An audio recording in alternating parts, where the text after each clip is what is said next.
Et bonjour à toutes et à tous, je reviens pour le tirage des balances. Donc c'est un tirage pour le signe solaire, lunaire ou ascendant, c'est intemporel, donc si tu tombes dessus, c'est qu'il y a peut-être un message pour toi.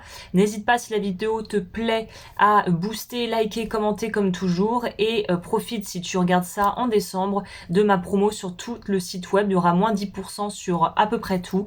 Donc je mettrai le lien en barre d'infos si ça t'intéresse. Et nous on va de ce pas voir un petit peu ce que les cartes ont à me raconter pour toi. Les balances, on est parti. Tirage en 6 cartes que j'aime bien faire là actuellement. Les cartes sont pré-brassées. On donne un dernier petit coup de brassage. Je vais boire un petit peu d'eau. Et c'est parti pour voir si ce message t'est destiné, si c'est pour toi. Ok. Les listes des oracles des tarots utilisés seront dans la barre d'informations. Cette fois-ci, je l'ai fait. Parce que des fois, comme je change et je fais plusieurs tirages, forcément, je ne peux pas tout me souvenir de tout. Et là, j'ai essayé de faire ça bien. Les bougies que tu vois, évidemment, sont disponibles sur mon site. Et nous, on va les voir de ce pas, déjà, pour que tu puisses voir si c'est ton énergie, si le tirage est pour toi. C'est les deux premières cartes qui nous parlent des énergies générales pour voir où on en est. On a trouvé l'équilibre avec la carte sans nom de la mort. Donc ça dépote. Les balances, j'ai envie de te dire, toi, tu es vraiment dans une phase où on doit reconstruire quelque chose, où on est en phase de reconstruire sur de nouvelles bases. Il y a vraiment une notion ici de changement drastique au niveau de ta life et d'être dans... Alors attends, la carte est... Et donc du coup de devoir vraiment, il y a une idée de changement qui est très fort ici. Peut-être que c'est un changement tout simplement d'état d'esprit, que c'est voilà un changement de vie, je sais pas. Mais on sent qu'il y a beaucoup de choses qui sont en train de bouger pour toi, de se transformer, et que finalement tu es dans une phase où tu essaies de te construire ou de reconstruire sur de nouvelles bases.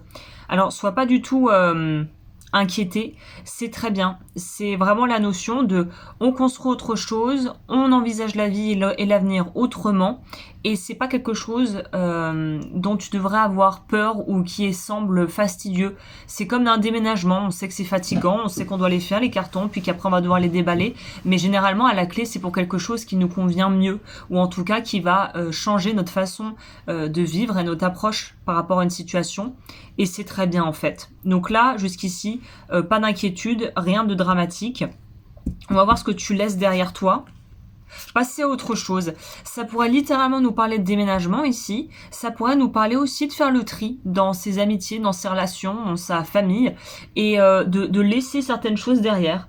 Donc on nous confirme bien cette notion de bah oui en fait, voilà. Il est temps de passer à autre chose, de clôturer un cycle, on pourrait dire simplement, de décider de se créer de nouvelles affinités avec de nouvelles personnes, de changer d'environnement, de se trouver des nouveaux hobbies, des nouveaux centres d'intérêt, et de le faire dans une espèce de simplicité enfantine, où bah oui bah voilà, j'aime l'instructeur de tennis que j'avais a changé, et où j'ai l'impression que j'ai fait le tour un petit peu, donc maintenant soit je change d'instructeur, soit je change de discipline, soit je vais dans un autre centre pour faire mon tennis, et puis voilà quoi, en fait c'est pas dramatique.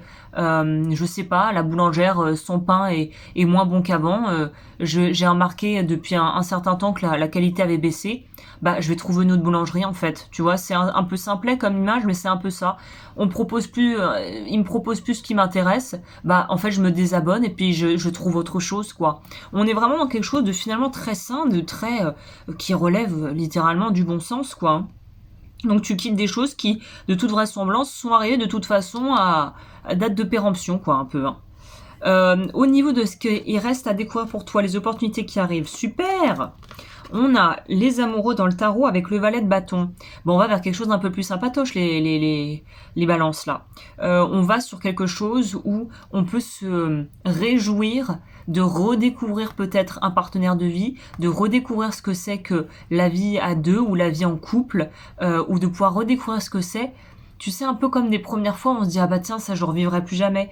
Et puis finalement, on revit une première fois d'une autre façon, qui sera jamais évidemment trait pour trait ce que c'était la première fois véritable, quand on découvre une activité, quand on passe son permis, quand on change de travail, qu'on a une promotion, je sais pas. Mais c'est de se dire, bah ouais, on peut revivre des choses, même si ça sera jamais à l'identique ce qu'on a vécu initialement. Et c'est ok en fait. Donc on est dans une phase d'émerveillement, de joie, on est bien, on est posé, et il y a une notion de communion aussi. Et peut-être que ça peut être qu'on passe d'un 3 de coupe à un 2 de coupe, dans l'opportunité qui arrive, c'est peut-être aussi, c'est ce qui est tout à fait compréhensible, c'est de se dire, bah voilà, maintenant je suis en couple, je passe plus de temps avec mon couple, un peu moins avec mes amis. En fait, c'est un peu logique, enfin, il n'y a pas vraiment de mal à ça, à part si tu te sens vraiment isolé, que tes amis te manquent énormément, que tu as l'impression de subir un petit peu ta vie de couple, et qu'il y a quelque chose qui te paraît pas net, là c'est autre chose. Mais quand on est simplement dans du, bah ouais, c'est normal que, c'est comme tous les gens qui ont des enfants vous le diront, quand tu as un enfant, ça change toute ta life. Et les sorties avec les amis, l'allocation de maisons de vacances où t'as que des célibataires qui font la brinque jusqu'à 4h du matin, en fait, quand t'as ton enfant, ça, c'est plus possible. C'est-à-dire que généralement, tu vas louer ta propre maison ou ton propre appart à côté. Enfin, il y a un recalibrage qui se fait et c'est tout à fait normal, hein. Ok, on va voir au niveau des relations perso, ce qui se passe. Alors, on a le 2 de coupe ici, semble-t-il. Alors ça, c'était quoi? Ouais, ça, c'était les amoureux, ok. On a le 2 de coupe et on a le 5 de pentacle. Le 5 de denier. Alors, étonnamment, le 5 parle souvent de quelque chose... Là, on va prendre vraiment l'illustration de la carte pour se donner une idée. Quelque chose était gelé au niveau relationnel. Donc, quelque chose se dégèle cet hiver au niveau relationnel. Peut-être que tu vas reprendre contact avec quelqu'un avec qui, justement, tu avais pris tes distances ou peut-être que tu ne voulais plus voir, avec qui tu étais en conflit ouvert. Je sens des liens qui vont se retisser progressivement au fur et à mesure de l'année à venir. Donc là, si tu avais des gens que tu avais mis de côté et que tu ne voyais plus, il y a peut-être la possibilité de renouer avec ces personnes et de recréer du lien. Parce que c'est un peu l'énergie centrale ici, c'est on recrée du lien. Donc c'est plutôt chouette aussi, hein. On passe de quelque chose où on a l'impression qu'on est dans le manque à quelque chose où on peut se relier à l'humain, recréer du lien et se créer de nouveaux souvenirs aussi, comme on l'a vu précédemment. Donc c'est pas mal. Vie pro. On a la Justice, enfin c'est la force, ça peut être la justice dans le tarot de Marseille, et le cavalier d'épée. On reprend le contrôle sur une vie pro qui semblait être un petit peu éparpillée, un peu éparse, un peu ça va dans tous les sens. Donc pareil, il y a une maîtrise, je dirais que globalement dans ce tirage, on voit qu'il y a une véritable maîtrise. On récupère une maîtrise par rapport à la situation. On récupère un pouvoir d'action et on voit que la justice, on pourrait dire peut-être la justice divine, hein, d'une certaine manière, est de notre côté. Le cavalier d'épée, il n'est pas là pour faire dans le détail. Donc là, si tu dois faire valoir tes droits, si tu dois te mettre en avant, n'hésite pas à vraiment te mettre en avant, montrer ce que tu as, mettre toutes tes compétences au service de ce que tu veux créer, parce que ça participe à cette confiance en toi qui est requise en fait, où on te dit là il faut y aller quoi. Il faut avoir confiance en soi, il faut croire en ses projets et puis il faut vraiment se battre aussi avec le cavalier d'épée, on pourrait dire il faut vraiment se battre pour ça. C'est-à-dire qu'il faut y aller quoi. Il y a un espèce de momentum qui est en train de se créer qu'il faut pas laisser retomber comme un soufflet, il faut profiter de la vague si tu veux. Le conseil des guides. Le conseil des guides est guide. C'est l'empereur avec le 8 d'épée.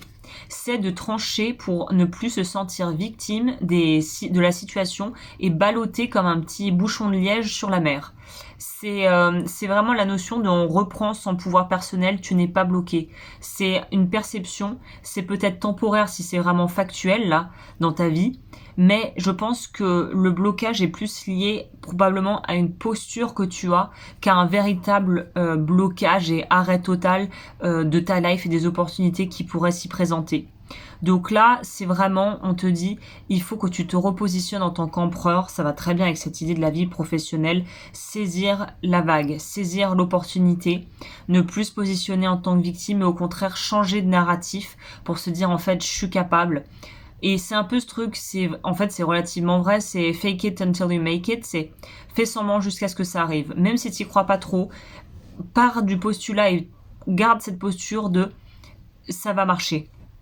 Alors c'est pas de s'entêter dans un truc positif, béni oui oui stupide, mais c'est de garder cette posture, ok j'ai pas 100% de mes compétences, je me sens pas 100% à l'aise avec ce qui se passe, mais je vais faire comme si.